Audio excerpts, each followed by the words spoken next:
এই যে আমার আগের স্বামী মানে হ্যাঁ আর কি ডিসেম্বর মাসের 8 তারিখে আমি আবার ফারুকের ছেলের সাথে রিলেশন করে যাওয়ার পরে ডিভোর্স দিয়েছেন, তাই? তার সাথে আমি অনেক আগে আবার গেছিলাম।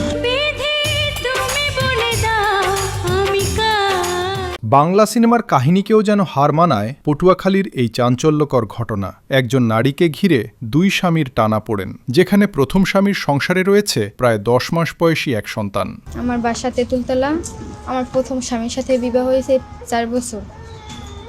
তারপরে আমার একটা রিলেশনশিপে যাই, মানে অনেক আগে থাকতে আমি তারে চিনি। তারপর আমাকে আত্মীয়ের ভিতরে আবার আত্মীয় হয়ে গেছে।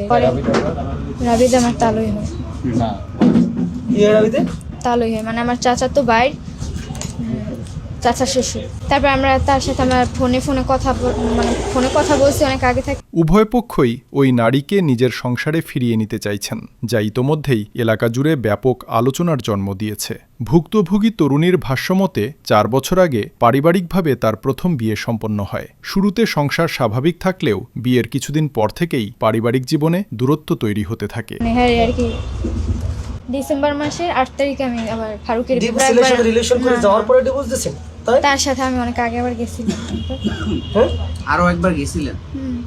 অনেক আগে গেছিলাম আর কি। তারপরে এই স্বামী থাকা অবস্থায় চলে গেছিলেন এর আগেও? এই সময়ে স্বামীর এক ঘনিষ্ঠ আত্মীয়ের সঙ্গে তার যোগাযোগ বাড়ে। কথাবার্তার এক পর্যায়ে সেই সম্পর্ক ঘনিষ্ঠতায় রূপ নেয় বলে জানান তিনি। তরুণীর দাবি, প্রথম স্বামীর সঙ্গে আনুষ্ঠানিকভাবে বিচ্ছেদ না ঘটিয়েই নতুন করে সংসার গড়ার স্বপ্ন দেখেন তিনি। সেই ভাবনা থেকেই একসময় বাড়ি ছেড়ে চলে যান। তবে কিছুদিন পর পরিস্থিতি ভিন্ন দিকে মোড় নেয় এবং তিনি আবারও আগের স্বামীর কাছে ফিরে আসেন।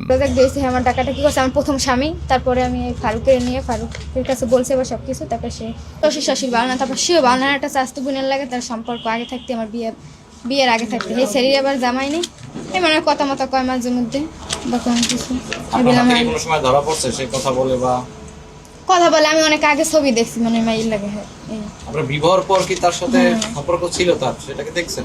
হ্যাঁ তো দেই না মানে কথা মাথা কইছে ওই হে বাড়ি এলি দেশে এলি মানে হ্যাঁ গো ঘর আছে আমার স্বাস্থ্যবোনের সাথে তো কথা বলতেই পারে, ছবি থাকতেই পারে, কি হয়েছিল? হ্যাঁ মায়ের মানে হে আগে প্রেম করতে মানে হেই পরে আবার কেমন মানে ব্যবসা অনেক ভালো না। হে মায়ের আবার বিয়ে হয়েছে আবার ডিভোর্স। এদিকে ওই নারী অভিযোগ করেন, বিয়ের পর থেকেই তার দাম্পত্য জীবনে নিয়মিত অশান্তি চলছিল। তার ভাষ্য অনুযায়ী স্বামীর অন্য এক আত্মীয়ের সঙ্গে সম্পর্ক নিয়ে পারিবারিক কলহ বাড়তে থাকে, যা তাদের সম্পর্ককে আরও জটিল করে তোলে। সংসার রক্ষা করার শেষ চেষ্টা হিসেবে সন্তান নেওয়ার সিদ্ধান্ত নেন তারা।